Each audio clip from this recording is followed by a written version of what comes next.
Greetings Titans. I hope you are doing good in the kitchen. And my videos are proving pretty helpful. In this video, I have decided to discuss a topic, which was long awaited. Yes, this video will be all about methods of cooking. So hold tight, and stay focused, as this is going to be an amazing ride around the kitchen. First of all, let me tell you what is coming ahead in this video. This video contains information about methods of cooking, brief description about every method, and their effects on different ingredients and what ingredients turns to which dish using which method. So here we go. The three types of cooking methods are dry heat cooking, moist heat cooking, and combination cooking.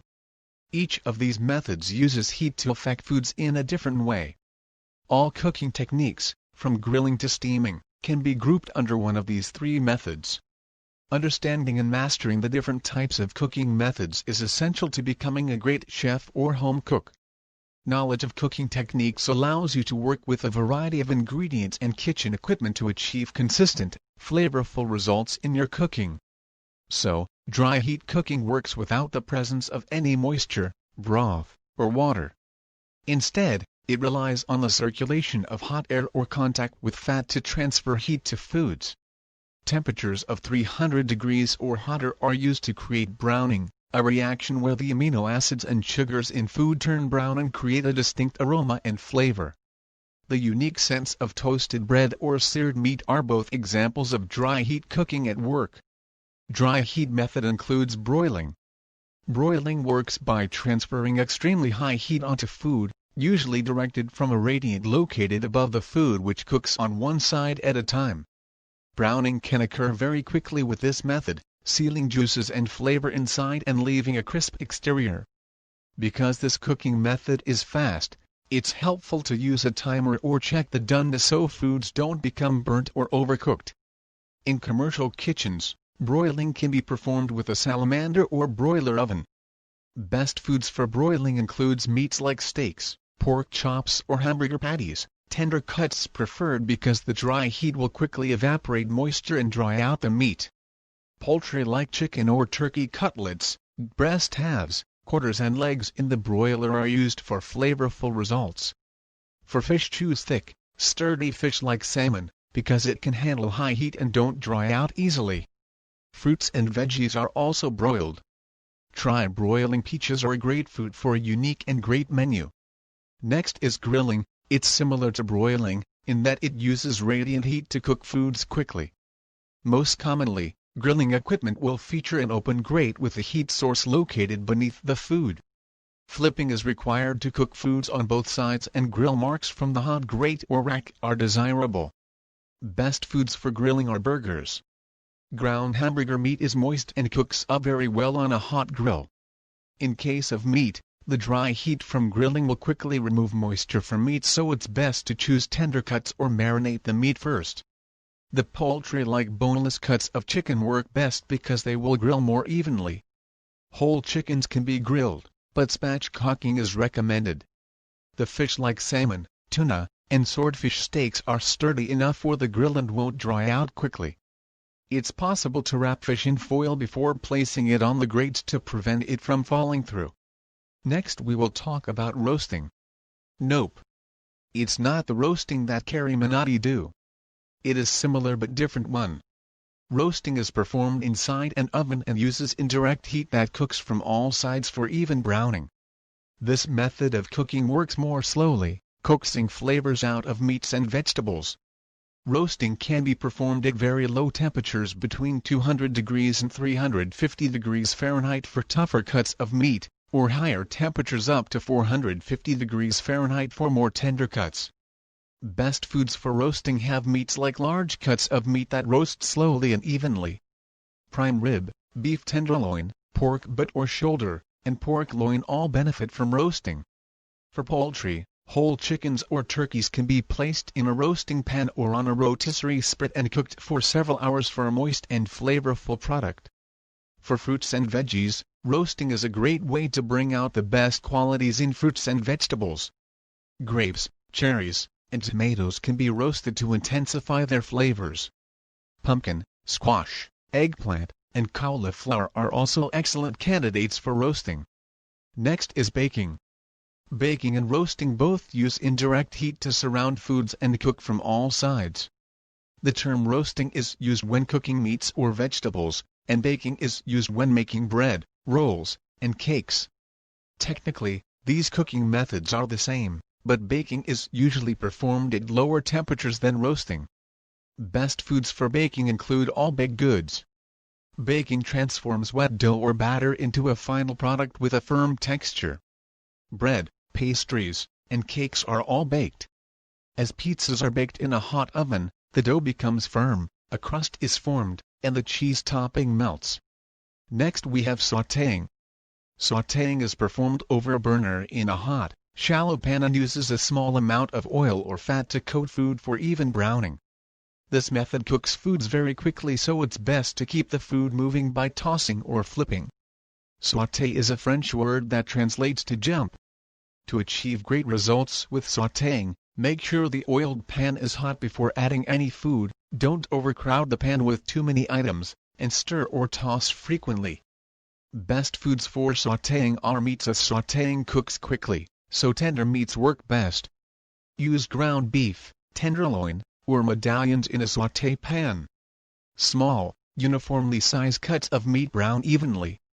Poultry include boneless breasts, strips, or cutlets can be sautéed to sear in flavor. Vegetables like zucchini, squash, and leafy greens can all be sautéed in olive oil or butter. Carrots, celery, and onions can also be sautéed and often make a flavorful base for other dishes. Now let's discuss about moist heat cooking. As the name indicates, moist heat cooking relies on the presence of liquid or steam to cook foods. This method can be used to make healthy dishes without any added fat or oil. It's also a great way to tenderize the tough fibers in certain cuts of meat, like beef chuck or brisket. When cooking fibers, vegetables and legumes, moist heat cooking softens the food until it reaches the perfect tenderness. Unlike dry heat cooking methods, moist heat cooking will not produce a brown crust. So moist heat cooking include poaching on number 1. Poaching is a gentle method of cooking in which foods are submerged in hot liquid between 140 degrees and 180 degrees Fahrenheit. The low heat works especially well for delicate items, and moisture and flavor are preserved without the need for fat or oil. Best foods for poaching have eggs. Poaching is a common method of cooking eggs that results in a soft, tender egg white and creamy yolk. No oil is needed, so it's more health conscious than pan frying. Poultry, broth, wine, or aromatics can be used for poaching liquid, which adds flavor to boneless, skinless chicken breasts. The result is tender chicken that can be cubed, sliced, or shredded and added to salads, pasta, or sandwiches.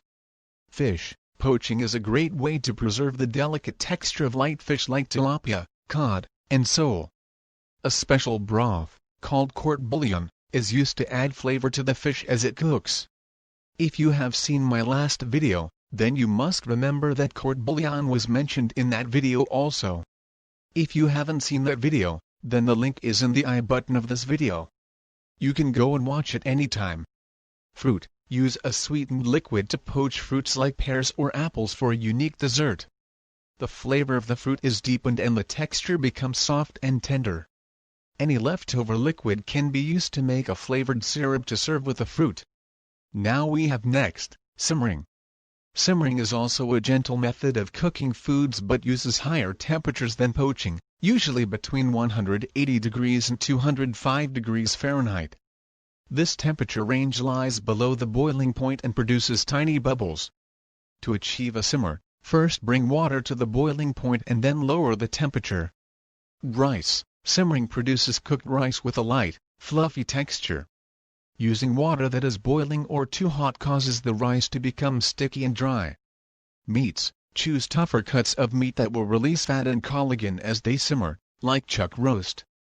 Soups and stocks. Because simmering releases the fat and proteins from meat, it produces a rich flavorful broth that can be used in soups or stews. Vegetables. Tough root vegetables like potatoes and carrots are cooked to the perfect texture with gentle simmering. Grains. Grains like quinoa, oats, or millet can be simmered until they reach a soft edible texture. Hot cereal is made by simmering grains until most of the water has evaporated, creating a smooth porridge. Legumes, dried beans and legumes are simmered to achieve a soft, edible texture. Some types of beans, like lentils, cook quickly, while others take several hours of gentle simmering to become fully cooked. Grains, cereals and legumes are three terms always confusing with each other. So, I will be making a video explaining these terms very nicely. If you don't want to miss these upcoming videos, click on subscribe button and also hit the bell icon, so that you see all the informative videos on my channel. Next is boiling. This cooking technique involves submerging food in water that has been heated to the boiling point of 212 degrees Fahrenheit. The boiling water produces large bubbles, which keep foods in motion while they cook. Fresh and slow boil means that the water has just started to produce large, slow-moving bubbles but is not quite heated to the boiling temperature. A full boil occurs at the boiling point and results in fast-moving, rolling bubbles. Steam is also released from the water as it boils. Pasta may come to mind as one of the most commonly boiled foods. The hot water cooks the pasta quickly so that it can be removed from the water before starches break down, preventing a mushy texture. Boiling eggs in their shell produces hard or soft-boiled eggs. The texture of the yolk can range from firm to creamy, depending on the cook time. Tough root vegetables like potatoes and carrots will cook more quickly in boiling water, but it's recommended to test their tenderness with a fork so they don't overcook. Now we have come to steaming.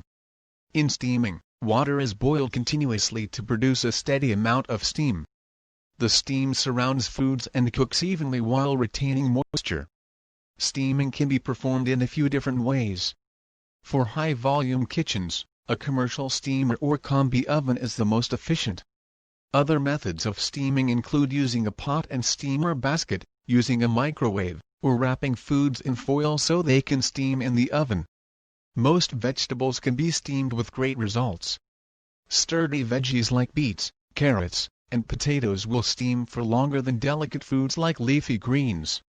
For more flavorful results, broth or wine can be used instead of water while steaming fish. Fish stays tender and shellfish like clams, mussels, lobster, or crabs are cooked inside their shells. Some types of desserts are steamed rather than baked, producing a moist, silky texture. Creme brulee, flan, and panna cotta are all custards made by steaming. Tamales are a popular food made by steaming masa, a dough made of ground corn, and fillings inside a corn husk packet. The steam makes the corn dough tender and moist. And now, we will discuss the combination cooking. Combination cooking utilizes both dry and moist cooking methods.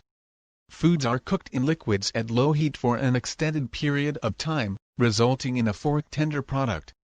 This technique works with the toughest cuts of meat, gradually breaking down fibers until they melt into the liquid.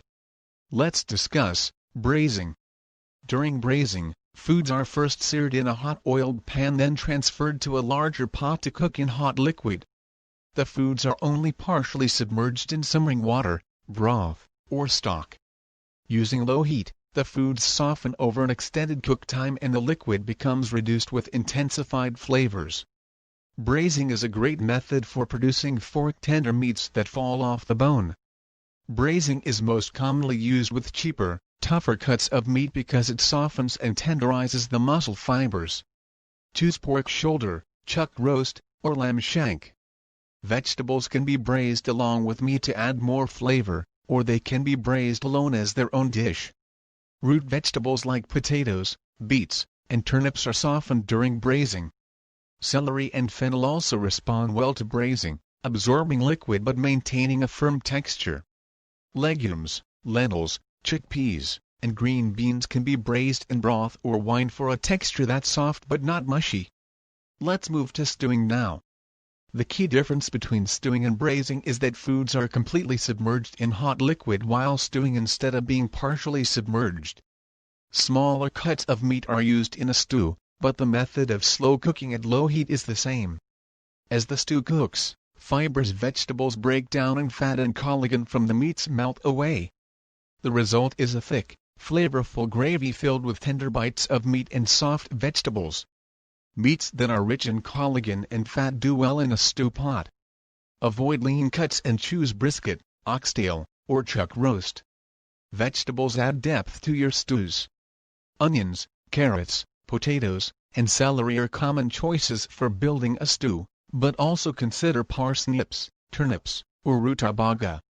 Vegetables do also have lots and lots of categories, which will be coming in my next video in coming days. To watch them and get more information about veggies, subscribe my channel and activate the bell icon to get all the updates from my channel. Now if you like this video, give us a like. You can also leave a comment to tell us what we left to discuss or what you want us to discuss. This is all for now. See you in next video. Goodbye Titans.